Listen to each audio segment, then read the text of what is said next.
details.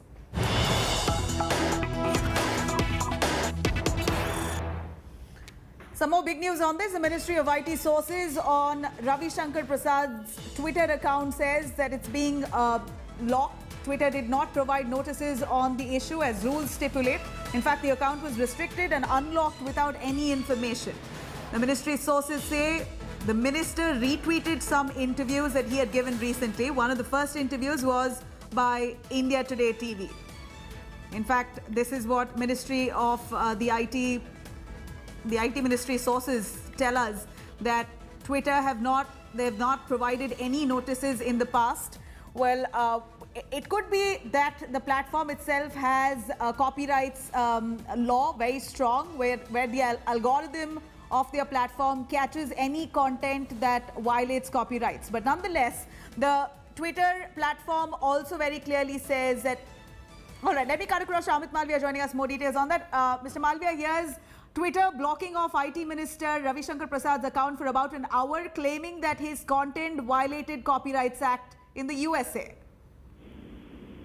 First of all, the laws in America do not apply to India, and therefore their reason to block the minister's account cannot be considered as kosher. Secondly, they should not have blocked his account for whatsoever reason, and without giving him a hearing or an opportunity to appeal. And that's exactly what the IT laws have been asking these tech companies to do: appoint people who can be the local grievance redressal officer, and Twitter continues to be in defiance of it. The whole talk about Twitter being this paragon of free speech also falls flat on its face by what's happened in this particular instance.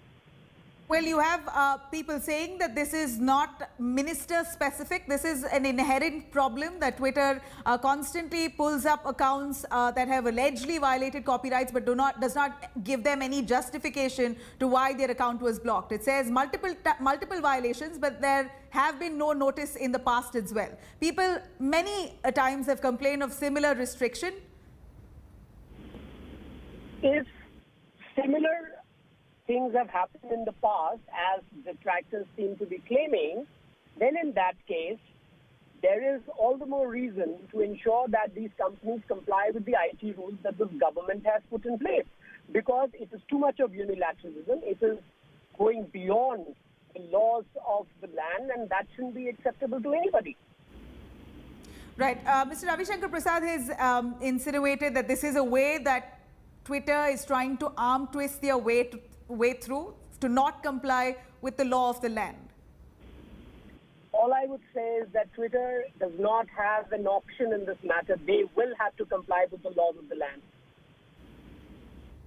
Right. Mr. Malviya, we're looking at weeks now. Twitter so far has not come to a consensus on that. What would you believe is the action that the government will be mulling over taking in days to come if they do stay adamant on their... Well, that's a choice that Twitter has to make. If they have to do business here in India, they have to comply with the laws of the land. And they have expressed their intent to do so. The government of India is just being accommodative of the fact that they would really want to get along and do what is expected of them. But if they choose to do otherwise, then clearly the market is not available for them. And they will have to explain it to their investors. As we know, their stock price has anyways plummeted by more than 25% in the last few weeks that this issue has been going on in India. Clearly, there are more people than the current management of Twitter that's taking a look at what's happening here in India. Right, Mr. Malviya, thank you very much for joining us with those details on that. Here you have BJP spokesperson Amit Malviya there hitting out at Twitter, saying that if this is an inherent problem, that accounts are pulled up and flagged off without prior notice. And this time it's Ravi Shankar Prasad, the IT minister, who's fallen prey to this arbitrary rule that Twitter pulls up an account and flags it off even without prior notice.